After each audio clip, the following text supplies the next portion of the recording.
Welcome back, everybody. Timothy Little, aka Tim the Gamer 13.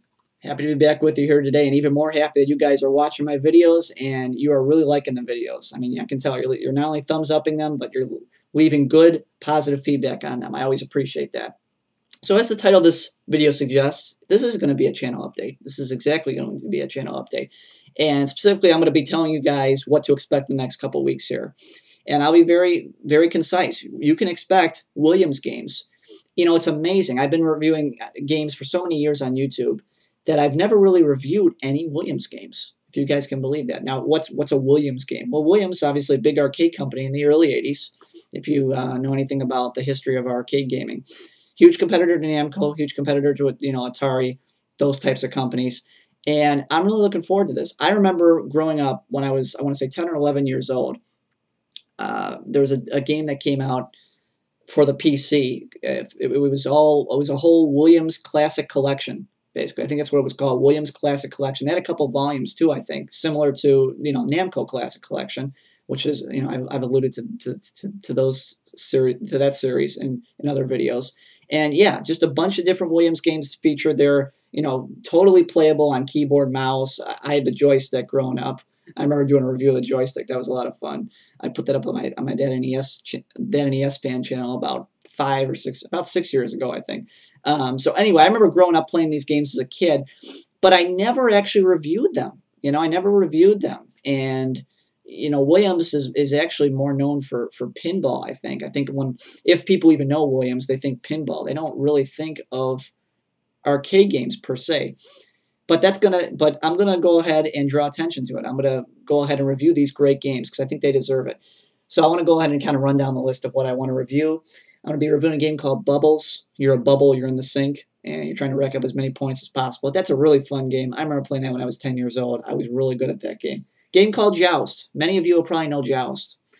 Joust, a classic. Again, I used to do really well at that with my joystick, playing with the joystick years ago. That is the type of game. It's a lot easier to use the joystick than it is to use a traditional, D-pad or controller or something like that. So we'll do that. A game called Sinistar, which is a little more obscure. I'm not sure everyone's really heard of Sinistar. I'd kind of forgotten about Sinistar, to be honest with you.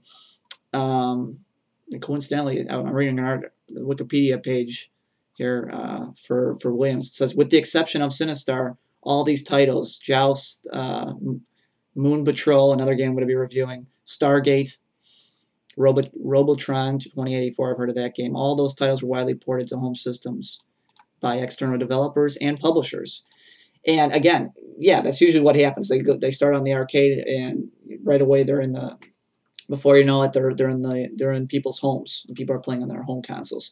So it's just one of those things where they just kind of, for me personally, I never got around to reviewing them. So now's my chance. I'm really looking forward to it. So send in your Williams, by all means. Send in if I missed a Williams game that you want to see me review. Go ahead, send in your request. I can get these games easily, guys.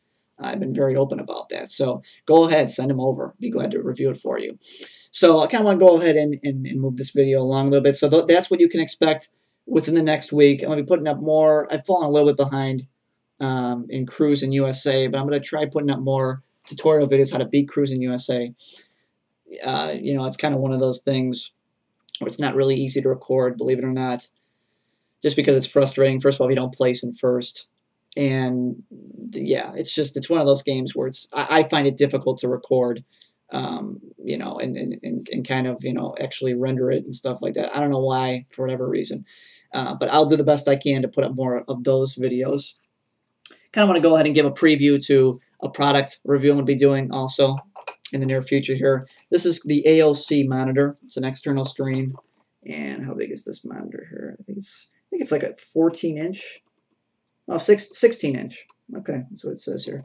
It's an AOC external monitor. This is powered on by USB, I believe by mini USB. I think it's a mini USB port in the back here, and it almost looks like a digital photo frame from a distance.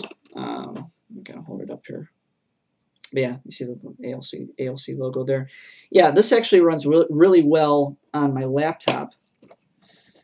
It's just great for a second screen. I mean, if you can get a good deal on it, eBay had them for like $50 or whatever. It's just a kind of a cheap external monitor or I should say inexpensive second monitor that you can add to your, to your entertainment center or your PC setup or whatever you want to call it.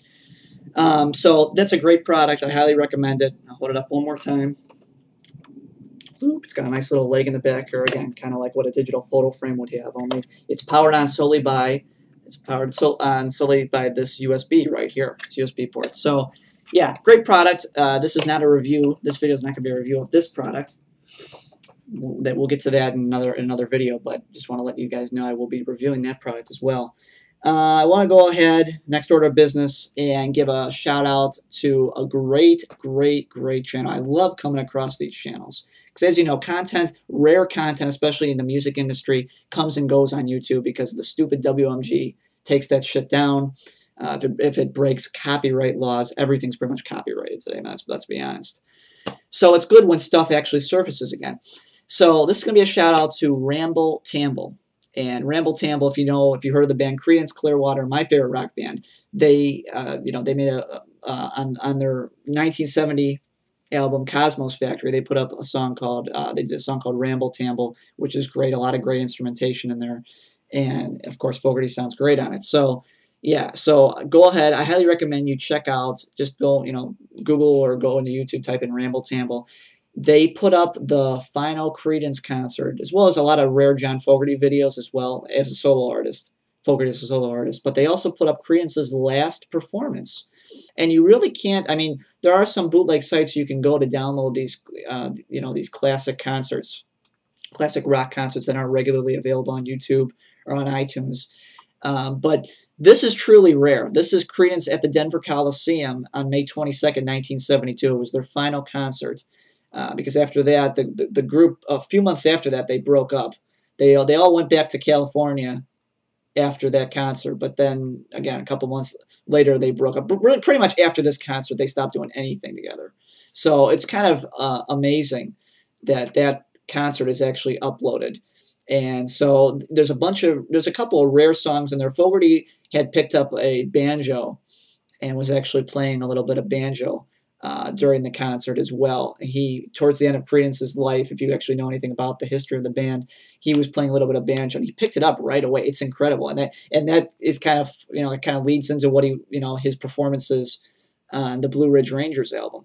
So I could go off on, I could talk about Creedence for a while, but the point is that this guy's got some rare stuff. If you like rock and roll music, especially from the 70s, if you like John Fogerty, certainly, or CCR, go check this channel. This guy's got some really rare and good videos, including a video they did for KQED TV, also known as Midnight on the Bay, Creedence Live in Oakland, 1970. It's a documentary, a 51-minute documentary of Creedence in 1970 when Tom Fogerty was still with them. Obviously, he had left after 1970. But anyway, go check out this channel. So that's going to be my shout-out for this channel update here. It's going to be a shout out to Ramble Tamble. So thanks, man. I appreciate you putting that up. I already have the clip, by the way, the complete clip of Creedence at the Coliseum in 72. But go ahead and check that out. You guys will not be disappointed if you like rock and roll music. So I think that's going to wrap it up for now. As usual, send in your requests if you have any.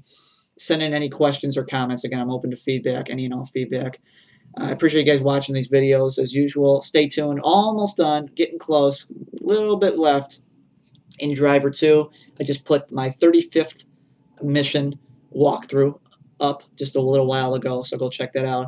I think that's going to do it for now, guys. So go ahead and stay tuned for just more great videos to follow. So that's going to be all, ladies and gentlemen. Timothy Little, a.k.a. Tim the Gamer, 13, signing off for now. Take care.